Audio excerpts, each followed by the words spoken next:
오늘 부활절 성찬 예배를 또 맞이해서 많은 은혜 받으시기 바랍니다. 우리 사진을 한번 볼까요? 누굴까요? 참고로 저는 아닙니다. 혹시 저라고 생각하시는 분들, 저는 아닙니다. 이분은 물론 가상의 인물이기는 하지만 영화상에 나온 예수님의 모습입니다. 예수는 정말 하나님의 아들이 맞을까요? 그걸 어떻게 알 수 있나요? 우리는 그렇게 믿죠. 그냥 무턱대고 믿으면 다 되는 걸까요? 기독교 신앙에서 믿음이 굉장히 중요합니다. 그런데 세상에는 수많은 종교가 있고 그들 나름대로 신앙과 믿음이 다 있습니다. 힌두교도인들도 믿음이 있고 이슬람교도들도 믿음이 있습니다. 그 많은 종교들 중에 어떻게 우리는 기독교가 옳다고 말할 수 있을까요? 우리의 믿음의 기초는 무엇일까요? 각자의 믿음뿐이라고 말하기에는 종교 문제는 굉장히 심각한 문제가 될 수 있습니다. 만약에 우리도 옳고 다른 이들도 다 옳다면 그러면 정말 진리는 알 수 없는 것 아니겠습니까? 모든 종교가 옳다면 무신론도 옳다고 해야 되지 않을까요? 그러나 우리의 신앙은 믿음 위에 기초한다는 말은 하지만 그러나 우리의 믿음은 결코 공허한 허구를 믿는 것이 아닙니다. 흔들릴 수 없고 변하지 않는 사실과 진리 위에 우리의 믿음이 서 있는 것입니다. 그래서 오늘 말씀은 우리 주일학교 중고등부 그리고 또 청년부 우리의 자녀들을 위해서 말씀을 준비해 봤습니다. 무턱대고 믿는 것이 아니라 어떤 확실한 근거가 있고 이론적인 뒷받침이 있다는 거니까 잘 들으시면 도움이 많이 될 것입니다. 오늘날 사람들이 예수님께 와서 표적을 구했습니다. 표적이라는 것은 영어로 사인이라는 말인데 예수님이 하나님의 아들이라는 증거를 보여달라는 것이죠. 그때 주님은 요나의 사인, 요나의 증거를 말씀하셨습니다. 쉬운 성경으로 제가 읽어보면 사람들이 더 모여들 때 예수님께서 말씀하셨습니다. 이 세대는 악한 세대이다. 이 세대가 증거를 달라고 하지만 요나의 증거 외에는 아무것도 받지 못할 것이다. 요나의 증거라는 것은 요나가 3일 동안 물고기 뱃속에 있었던 것인데 예수님이 3일 동안 무덤에 있었던 것을 의미합니다. 요나가 물고기 뱃속에서 살아나왔듯이 주님이 3일 만에 부활한 것이 예수님이 하나님의 아들이라는 결정적인 증거가 된다는 것입니다. 우리의 신앙을 바치고 있는 굳건한 반석, 그것은 바로 그리스도의 부활입니다. 그리스도의 부활이야말로 우리의 믿음이 옳다는 결정적인 증거가 되고 만약에 부활이 없었다면 우리의 믿음은 그야말로 가짜가 되고 공허한 것이 될 것입니다. 우리는 부활이 결코 공허한 믿음이 아니라는 것을 입증할 수 있습니다.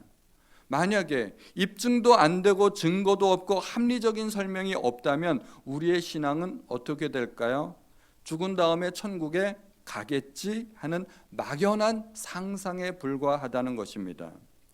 우리의 신앙이 믿음 위에 근거한 것이 사실이지만 그 믿음이 공허한 상상은 결단코 아니라는 말입니다.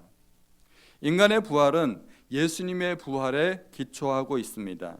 예수님의 부활은 단지 예수께서 하나님의 아들이심을 보여주는 데 그치는 것이 아니라 모든 인간도 그와 같이 부활할 것이라는 샘플을 보여주고 있는 것입니다. 그러므로 예수의 부활이 가지는 두 가지 의미는 첫 번째, 예수님이 참으로 하나님의 아들이셨다는 것과 예수를 믿는 모든 자는 그와 같이 부활할 것이라는 것을 우리에게 보여준다는 것입니다. 그러므로 예수님의 부활은 두 가지 문제에 대한 해답을 동시에 주고 있습니다. 예수는 과연 신인가? 인간은 과연 부활할 수 있는가? 하는 두 가지 문제입니다.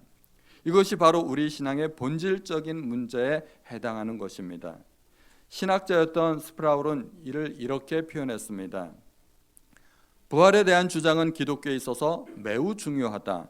그리스도가 신의 힘으로 죽은 자들 사이에서 일어났다면 다른 어떤 종교 지도자들도 갖지 못한 자격을 증명한 것이다. 부처도 죽었다. 마호메트도 죽었다, 모세도 죽었다, 공자도 죽었다. 하지만 기독교에 따르면 그리스도는 살아있다. 이게 놀라운 사실입니다.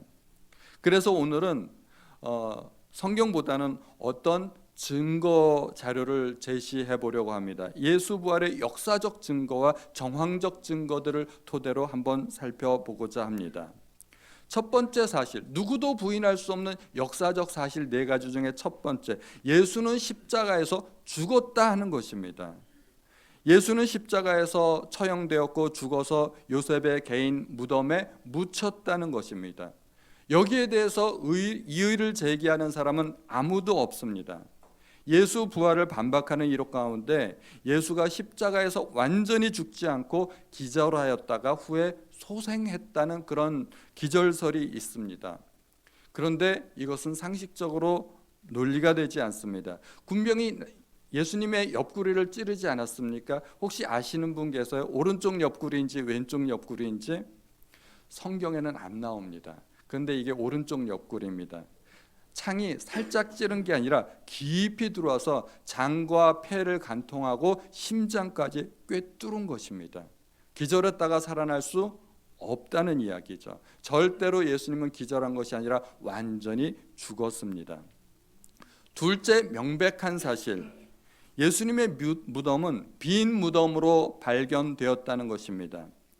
예수 부활을 거짓으로 주장하는 많은 이론들이 있는데 한번 우리가 살펴볼까요? 환각 이론이 있습니다.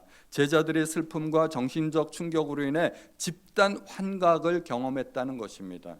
집단적으로 마약을 하거나 그래서 환각 상태를 경험할 수는 있지만 개개인의 모든 환각 상태가 동일할 수는 없다는 것이 심리학자의 명백한 주장입니다. 집단적으로 똑같은 환각을 경험할 수는 없는 것이죠. 신화 이론이 있습니다. 부활 이야기가 시간이 지나면서 신화로 바뀌었다는 것입니다. 과장되었고 신화화되었다는 이야기입니다. 그러나 어떤 이야기가 신화가 되기까지는 수많은 시간이 지나야 됩니다. 적어도 몇백 년은 지나야 되는 것이죠. 그 사건이 발생한 지 얼마 안 되어서 바로 신화가 될 수는 없는 것입니다. 왜냐하면 증인들이 있기 때문에. 또 잘못된 무덤 이론도 있습니다. 여인들과 제자들이 잘못된 다른 무덤, 빈 무덤을 찾아갔다는 이론입니다. 그리고 조작 이론도 있죠. 제자들이 의도적으로 부활 이야기를 만들어냈다는 주장입니다.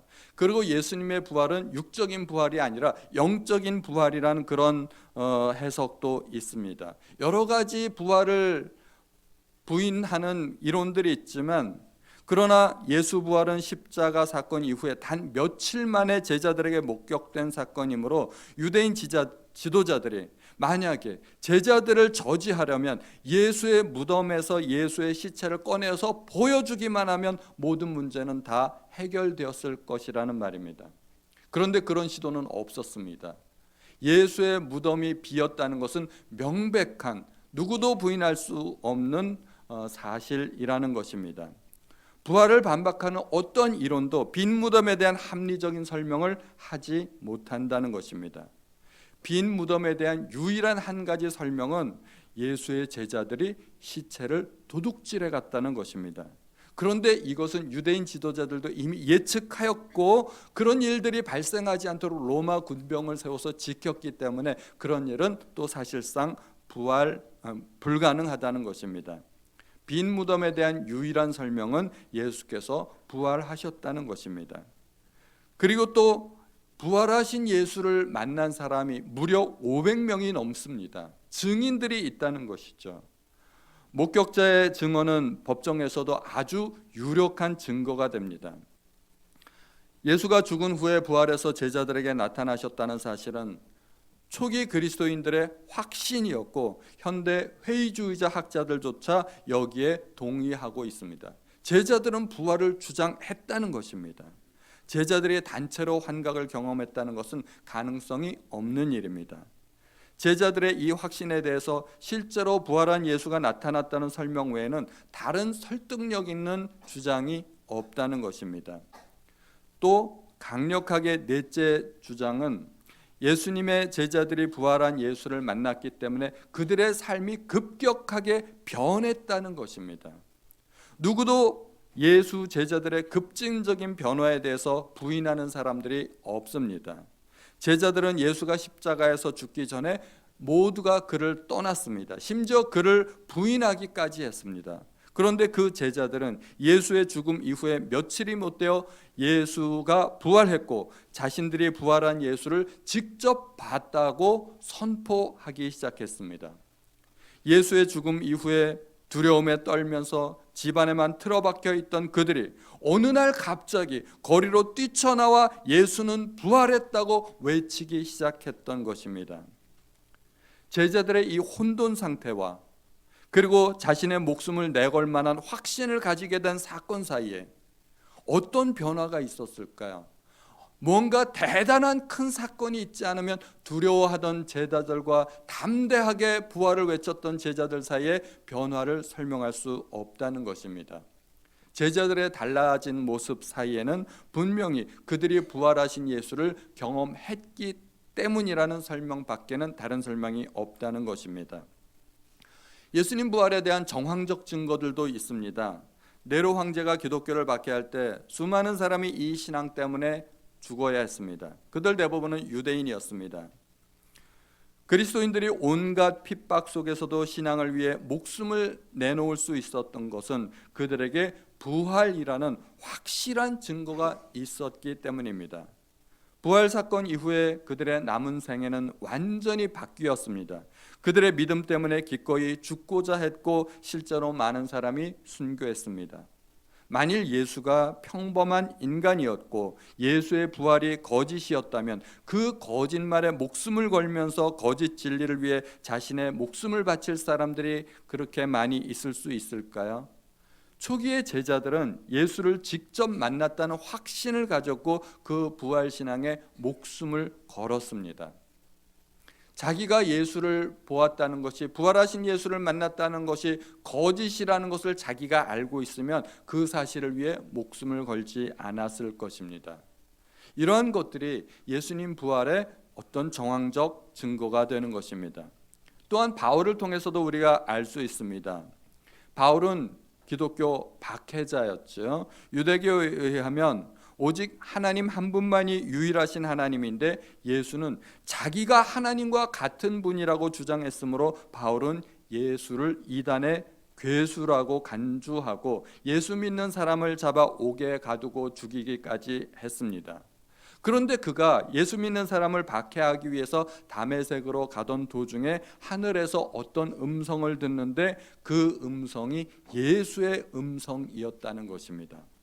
살아계신 예수의 음성을 들었다는 것입니다. 그 이후에 그의 삶은 180도로 바뀌게 됩니다. 박해자였던 그가 사람의 설득으로 회심하고 예수의 추종자가 될 수 있을까요? 사람이 이렇게 급격하게 변할 수 있는 것이 가능한 일이겠느냐 하는 것입니다. 우리가 전도를 하다 보면 전도가 얼마나 어려운지 잘 아시지 않습니까? 교회 한 번 데리고 오는 것도 그렇게 어려운데 박해자였던 바울이 그리스도를 위해서 목숨을 바치는 사람으로 바뀌게 된다는 것은 뭔가 대단한 사건이 있지 않으면 안 된다는 것입니다. 그 대단한 사건이 무엇일까요? 부활하신 예수를 만났다는 것입니다. 또 교회가 발생했다는 것입니다. 예수를 하나님의 아들로 고백하는 그런 사람들의 모임인 교회가 생겨나기 시작했습니다. 예루살렘을 비롯하여서 소아시아 지방, 그 로마, 에베소, 안디옥, 고린도, 빌립보 여러 주요한 도시에 교회들이 세워졌습니다. 그 사람들은 예수의 부활을 믿고 예수를 하나님의 아들이라는 것을 신앙 고백하는 사람들의 그러한 모임입니다.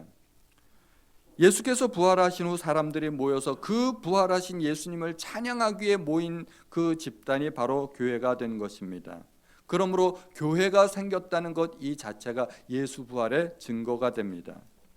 그 다음에 유대인들 사회에서 엄청난 변화가 일어나기 시작했습니다.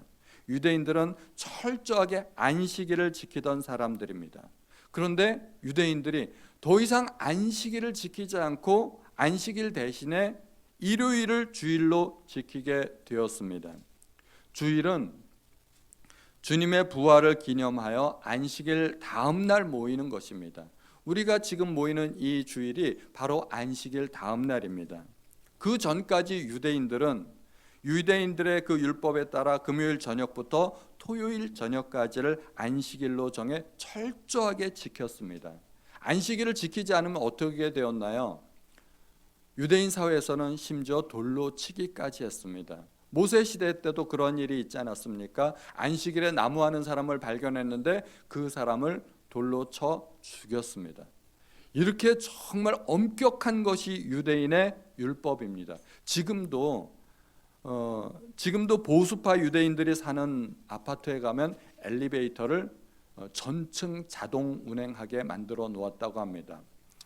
엘리베이터를 그 버튼을 누르지 않도록 하기 위해서 엘리베이터 앞에 서 있으면 언젠가는 엘리베이터가 내려오고 언젠가는 자기가 사는 그 층에 도착한다는 거죠. 1층, 2층, 3층 전층을 자동 운행하게 되어 있다는 것입니다.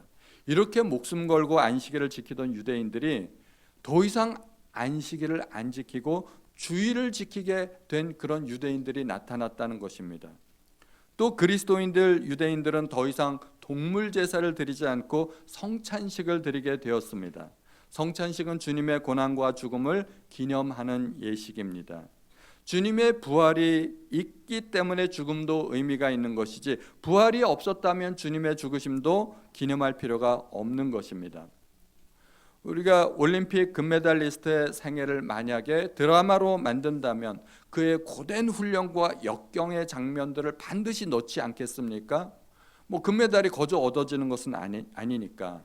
그런데 실패한 사람의 고된 훈련 장면을 드라마로 만들 일은 아마도 없을 것입니다. 그러므로 주님의 죽음을 기념하는 것 그 자체가 주님의 부활을 증명하는 것입니다. 위에서 제기된 8가지 역사적 사실에 대한 가장 합리적인 설명은 예수님이 부활하셨고 제자들이 부활한 주님을 만났다는 것입니다. 그 외에 다른 설득력 있는 주장이 있을 수 없습니다.